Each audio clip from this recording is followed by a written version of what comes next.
Japan's third largest city of Osaka is located just 45 minutes away from Kyoto. Known as the Kitchen of Japan, it is more laid back and less expensive place to experience modern Japan compared to Tokyo. Here you can find abundance of great food, shopping, quirky temples and modern entertainment options. If you are visiting Kyoto, I highly recommend spending 2 or 3 days in Osaka to experience what it has to offer.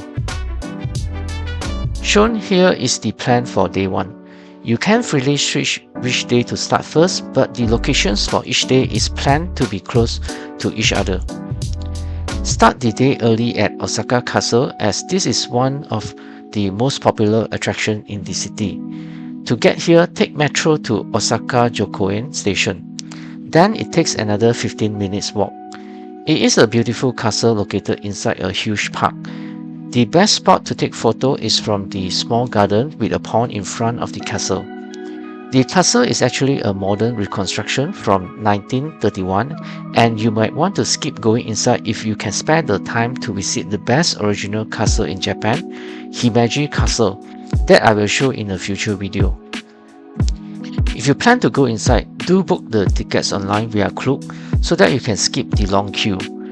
The original castle was completed in 1583 and was destroyed several times, most recently during World War II. From the top floor, you can get panoramic view of the surrounding park and Osaka city. Next location is Shitennoji Temple. It is one of the oldest temples in Japan, dating from 593, and is the first official temple built by the state. The original temple buildings had been burned down multiple times, and what you see are reconstructions from 1960s based on the original design. The inner area features pebble-covered courtyard, a 5-storied pagoda, and a main hall. Pictures are not allowed inside the main hall though. Usually there isn't much crowd here. To reach here, take metro to Tennoji station, then another 15 minutes walk. From Shitennoji Temple, walk 15 minutes west to reach Shinsekai, or if coming here directly, take metro to Ebisucho station and walk 10 minutes. Shinsekai actually means New World when the area was developed before World War II. It is meant to showcase how Japan can embrace modernity, but the area fell into neglect after the war. The landmark of the area is Shusenkaku Tower, which was constructed in 1912 imitating Paris Eiffel Tower. The current tower is 103 meters tall and is reconstructed in 1956. The surrounding area now are filled with cheap eats, shooting games and souvenir shops, but its key attraction is the retro 1970s feel of the whole area. Osaka specialty food kushikatsu or fried skewers originated from this area. You would have likely seen the popular shop Kushikatsu Daruma with its Angry Man mascot. They have multiple branches here, and if you wish, you can visit their tiny first shop that can only seat half a dozen customers. Kushikatsu is really meant as a cheap quick eats, so you should expect it to be Japan's version of fast food. Walking 15 minutes north would bring you to Denden Town. This is Osaka's answer to Tokyo's Akihabara, where you will find electronics, camera, anime, cosplay, and game shops. Definitely not as crowded as Akihabara, and the number of shops are fewer as well. But if you need your anime goods fixed during your Japan visit, this area is where you need to go in Osaka to find figurines, model kits, manga, cosplay costumes, and other merchandise. I did not look for electronic goods, but they are also available in this area. Those not into anime or electronics should just proceed to the next location, as this is the focus for this area. If coming here directly, take metro to Ebisucho station and walk 10 minutes.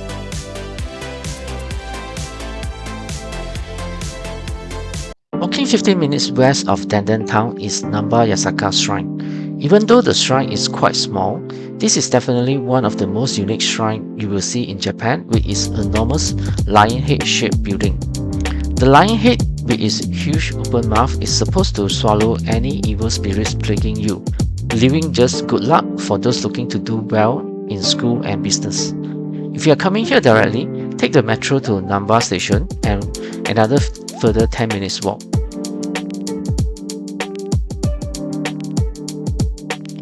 Just 10 minutes walk north and you will reach Dotonbori, which is located along the canal of the same name. This area is the center of Osaka's nightlife, filled with neon lights, street food, shopping and gaming shops, clubs and bars. Some of the highlights are the Glico Running Man signboard that has become the signature photo spot for tourists. This is actually an advertisement for a popular snack company. Check out the Don Quixote discount store marked by the large yellow Ferris wheel. I have always found it too claustrophobic for my liking, but here you will find tons of cheap souvenirs to bring home. Make sure you try takoyaki, or ball of wheat flour filled with diced octopus or other fillings. Ichiran Ramen is also a popular choice. 555 Horai is a popular Chinese food restaurant known for their steamed buns. And I would also recommend this restaurant called Namba Okonomiyaki Ajinoya Honten for their okonomiyaki. Okonomiyaki and takoyaki are signature Osaka street food. Even though they are now available throughout Japan, it is a must-try while in Osaka.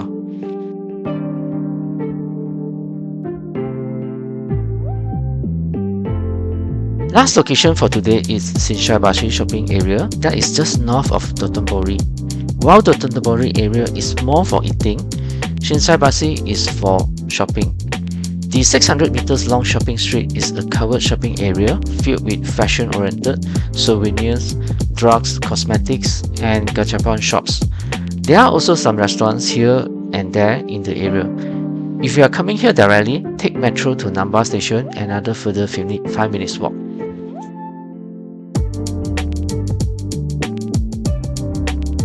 For day 2, we will start the day by going to Osaka Bay area before returning to center of Osaka. A quick reminder to help like and subscribe to my channel for the next Japan videos. The first place to visit is the OsakaAquarium Kaiyukan. Take metro to Osaka station and then walk 10 minutes towards the huge Ferris wheel which is just beside the aquarium. We will come back to the Ferris wheel a bit later as the aquarium draws much heavier crowds and it is best to start here first as soon as it opens. The aquarium is one of the best in the world and well worth the pricey entrance fee.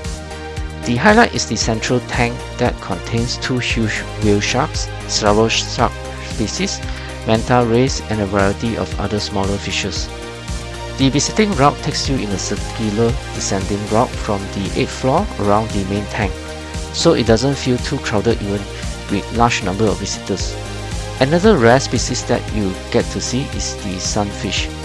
Other more common animals you will see includes otters, seals, penguins, dolphins, and many more. Definitely a fascinating place for adults and children alike, but might get crowded.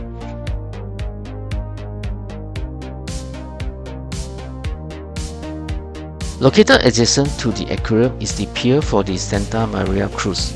Santa Maria is the wooden ship that Christopher Columbus captained on his journey to America. The cruise only shares its name as the vessel itself is twice the size and is a modern steel vessel. The cruise takes 45 minutes and follows a route over the Osaka Bay. However, personally, I do not find the cruise to be scenic as Osaka Bay is a busy shipping port, lined with factories and ships. At the opposite side, you can see the Osaka Universal Studio theme park that I did not visit in this trip, but is recommended for theme park lovers. For those that do not fear heights, you can consider taking a ride at the Tempozan Ferris wheel mentioned earlier. At 112 meters high, it is one of the largest in the world and offers incredible view of the Bay Area and Osaka. One rotation will take roughly 15 minutes and it might get windy. You can opt for glass bottom gondola, but there will be a longer queue compared to the regular gondola. Located between the Tempozan Ferris wheel and Osaka Aquarium is the 3-story Tempozan marketplace. If you'd like to get something to eat before taking metro back to central Osaka, there are a dozen different restaurants and a food court to choose from. There are also various shops selling fashion, souvenirs, snacks, and even a shop where you can make your own fake food displays. There is also a Legoland and petting zoo here.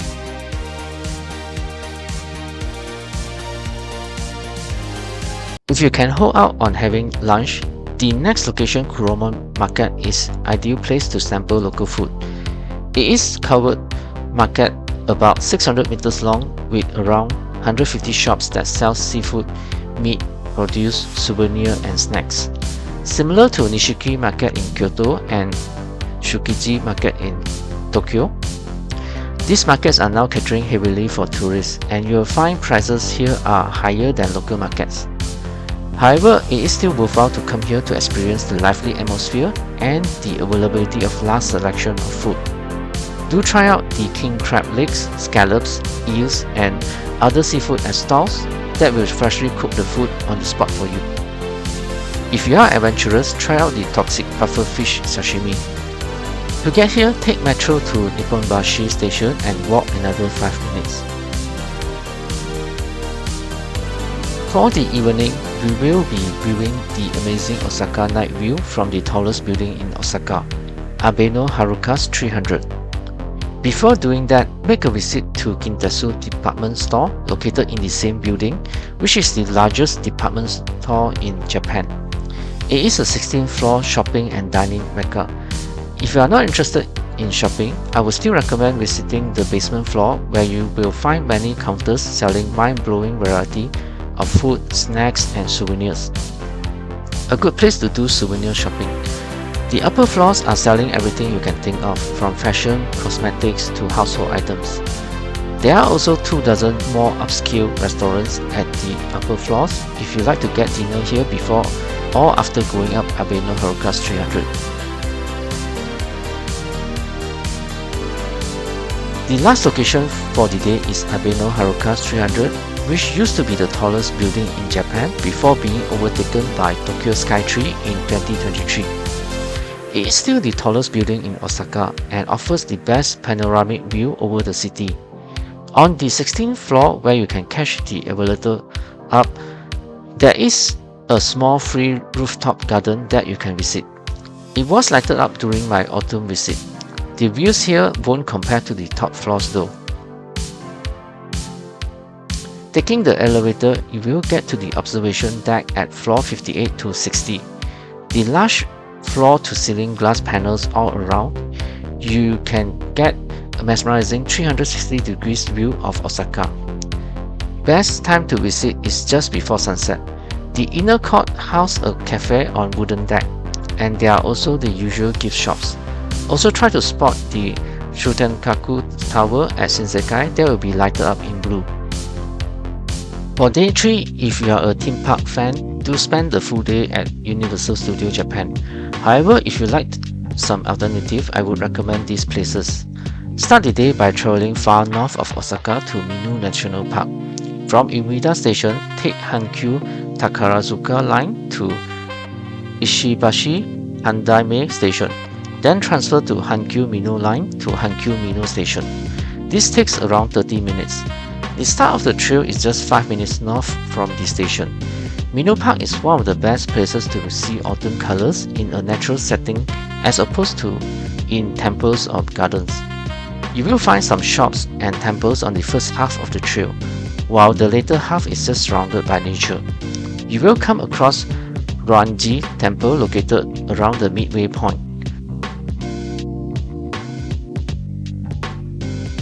Some of the shops will sell momoji tempura during autumn. These are maple leaves deep fried in batter. The hiking trail is about 3 kilometers long on paved roads and with minimal inclinations, so it is suitable for all ages. However, do wear suitable walking shoes. It will take around 45 minutes walk each way. At the end of the trail is Minoo Falls, a 33 meters high waterfall. The waterfall isn't too impressive, but hiking through a national park is a good change of pace from the busy urban Osaka area. There are a few shops here selling snacks and drinks. During autumn, Minoo Park is very popular with locals, so it can get crowded especially near the waterfall area.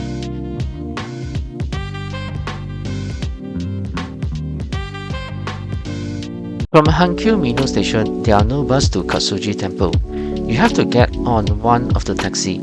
Even though it is just a short 15 minutes ride, it will cost around 3,100 yen. Katsuoji Temple is less well known and less visited as it is far outside of urban Osaka.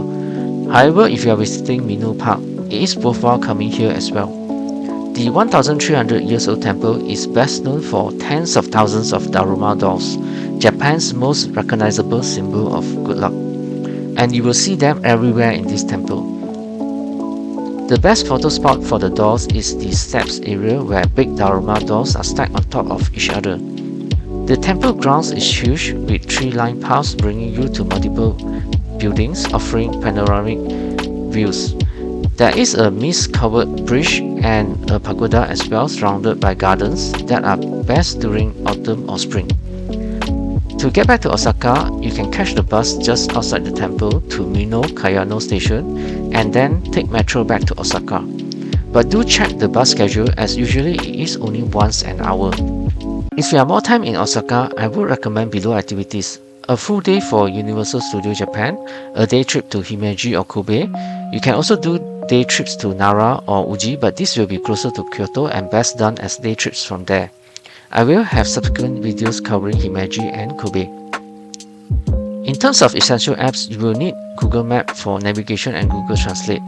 For transportation, just get the Icoca transportation card at any of the metro ticketing machines. Suica and Pasmo cards can be used as well. This can be used for metro, buses, and even convenience stores. Lastly, I list out the cost of the activities for reference. Do pause if you'd like to have a look. Hope this information helps for your trip to Osaka. A quick reminder to help like and subscribe to my channel for next Japan videos.